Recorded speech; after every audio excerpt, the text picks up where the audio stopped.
ជំរាបសួរលោកគ្រូខ្ញុំឈ្មោះឆានិតាខ្ញុំមកធ្វើការcreate email configuration របស់យើងជាដំបូងយើងត្រូវការធ្វើការ sign in ជាមួយនឹង account name chip របស់យើងសិនមកជាងធ្វើការ sign in សិន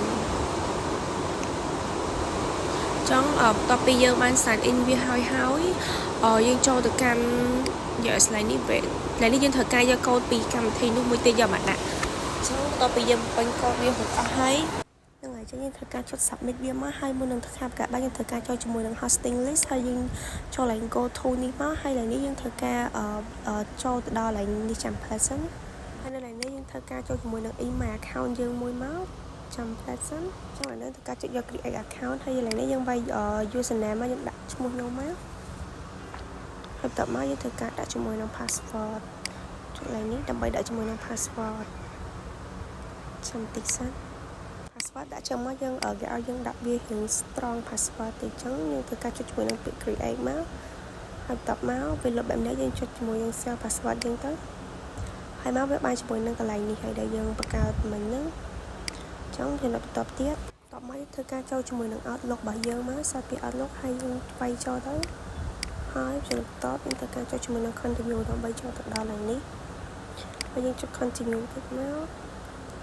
នេះធ្វើការ select all អូខេ continue ចឹងចំណុចចុងក្រោយវាចូលមកដល់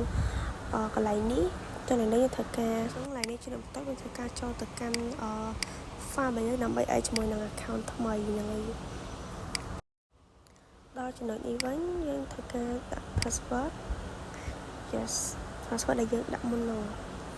ចឹងចាំតិចសិនខុស password យើងមកហើយយើងចុចជាមួយនឹងដល់ឡើងនេះវិញយើងចង់ដឹងថាវាបានយើងស្កាត់តេស្តហ្នឹងអូខេដាក់យើងត្រូវការប្រើ email ដែលយើងនេះមកហ្នឹងហើយយើងត្រូវការទៅ send ទៅចង់ដឹងថាវាអូខេអញ្ចឹងអូខេយើងត្រូវការ send មក yes យើងត្រូវការចូលមើលថាវាចូលអត់ចឹងចឹងផ្លែសិនសាក់សែម្ដងទៀតយើងត្រូវការសេះហើយត្រូវការចុចពាក្យ send ទៅចង់ដឹងថាវាចូល email របស់យើងអត់ចឹងយើងទៅមើលអស់គ្នាខ្ញុំគិតថាវាចូលទៅក្នុង email របស់ខ្ញុំមិននេះចឹង this way